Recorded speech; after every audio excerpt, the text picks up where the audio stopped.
कहानी का शीर्षक किसान का आखिरी खेत। गांव के छोर पर फैले सुनहरे गेहूं के खेत में सूरज की पहली किरण जब मिट्टी को छूती थी तो वो ऐसे चमक उठती जैसे सोना बिखरा हो। वहीं उस खेत के बीचों बीच रामदास नाम का किसान अपने पुराने हल के साथ काम में लगा था। माथे पर पसीना, हाथों में मिट्टी और होठों पर एक हल्की मुस्कान। पर उस मुस्कान के पीछे एक अनकहा डर छिपा था। बाबा, पीछे से आवाज आई। रामदास मुड़ा तो उसका 10 साल का बेटा गोपाल पानी की बाल्टी लेकर भागता हुआ आ रहा था। धीरे भाग रे, गिर जाएगा, रामदास ने मुस्कुराते हुए कहा। बाबा, माँ कह रही थी आज खेत में ज्यादा देर मत रुकना, कल रात आपने कुछ देखा था ना?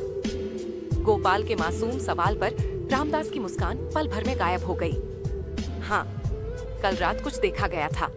खेत के बीचों बीच जहाँ अब वह खड़ा था, वहाँ कल रात उसने कुछ ऐसी आवाजें सुनी थीं जो इंसानी नहीं लग रही थीं। किसी के चलने, मिट्टी खोदने और फिर एक भारी सांस जैसी आवाजें।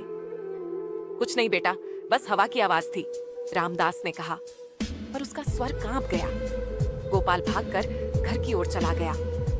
रामदास ने फिर काम शुरू किया, पर अब हर बार जब उसका हल जमीन में धंसता तो ऐसा लगता जैसे नीचे कुछ दबा पड़ा है। एक जगह मिट्टी ज्यादा सख्त लगी। उसने वहीं थोड़ा गहरा खोदा और लोहे की कोई चीज टकराई। ये क्या है? उसने खुद से कहा और मिट्टी साफ करने लगा। थोड़ी देर में एक पुराना संदूक दिखाई दिया, झंग लगा हुआ, मिट्टी से भरा। रामदास ने हाथ लगाया तो उसकी ठंडी धातु ने उसकी रूह तक सिहरा दी। उसी वक्त पीछे से आवाज आई। रामदास? उसकी पत्नी शांति खेत के किनारे खड़ी थी। क्या कर रहे हो? घर चलो, मैं कब से बुला रही हूँ। बस थोड़ा काम बचा है, रामदास ने संदूक पर मिट्टी डालते हुए कहा। कल सुबह खोलूंगा। शांति ने उसके चेहरे को गौर से देखा। उसमें डर भी था, जिज्ञासा भी। रात को जब सब सो गए, रामदास करवटें बदलता रहा।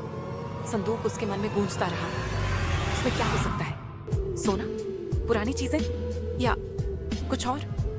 वह उठा, धीरे से लालटेन जलाई और खेत की ओर चल पड़ा। हवा ठंडी थी, चांद बादलों में छिपा था। जैसे ही वह खेत पहुंचा, दूर से लगा कोई पहले से वहां मौजूद है। कौन है? उसने आवाज लगाई। कोई जवाब नहीं, बस खेत में खड़ी फसलों के बीच से हल्की सरसराहट की आवाज आई। वह धीरे धीरे संदूक तक पहुंचा। संदूक खुला हुआ था। रामदास का दिल धक से रह गया।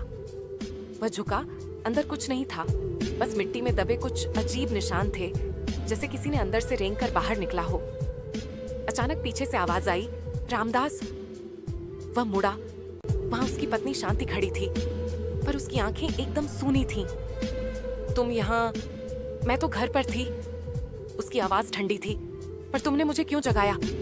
मैंने तो कुछ नहीं। उससे पहले ही खेत के दूसरे सिरे से गोपाल की चीख सुनाई दी। माँ, बाबा! रामदास भागा, पर जैसे जैसे वो आगे बढ़ता, जमीन नीचे धंसने लगी। वो गिर पड़ा और देखा खेत की मिट्टी हिल रही थी, जैसे कोई नीचे जिंदा हो। गोपाल खेत के किनारे खड़ा रो रहा था। बाबा, नीचे कोई है। रामदास ने कांपते हाथों से फावड़ा उठाया और खुदाई करने लगा। मिट्टी हटाते ही एक कंकाल दिखाई दिया। पर अजीब बात यह थी कि उस कंकाल ने वही कपड़े पहन रखे थे जो रामदास आज पहने हुए था। वो पीछे हट गया। ये तो मैं हूँ। शांति की हंसी खेत में गूंज उठी, ठंडी खोखली हंसी। मैंने तुझे मना किया था, उस जमीन को मत छेड़। ये जमीन तेरा वादा मांग चुकी है। रामदास चिल्लाया। तुम कौन हो? शांति। वह पास आई। उसके चेहरे पर हल्की रोशनी पड़ी और वह शांति नहीं थी। वह वही औरत थी जो इस जमीन की पुरानी मालिक थी, जो सालों पहले इसी खेत में रहस्यमयी तरीके से मरी थी। ये जमीन मेरी है, उसने फुसफुसाया। जो इसे खोदेगा वो खुद इसमें समा जाएगा। और उसी पल जमीन फट गई। रामदास ने चिल्लाते हुए गोपाल को पीछे हटाया, पर मिट्टी का एक भंवर बना और उसे निगल गया। अगली सुबह गांव वाले खेत पर जमा हुए। सिर्फ रामदास की टोपी और हल जमीन पर पड़े थे। गोपाल और शांति वहीं बैठे थे, चुप, डरे हुए। किसी को समझ नहीं आया कि क्या हुआ। पर उस दिन के बाद से हर रात उस खेत में हल चलने की आवाजें आती हैं, जैसे कोई अदृश्य किसान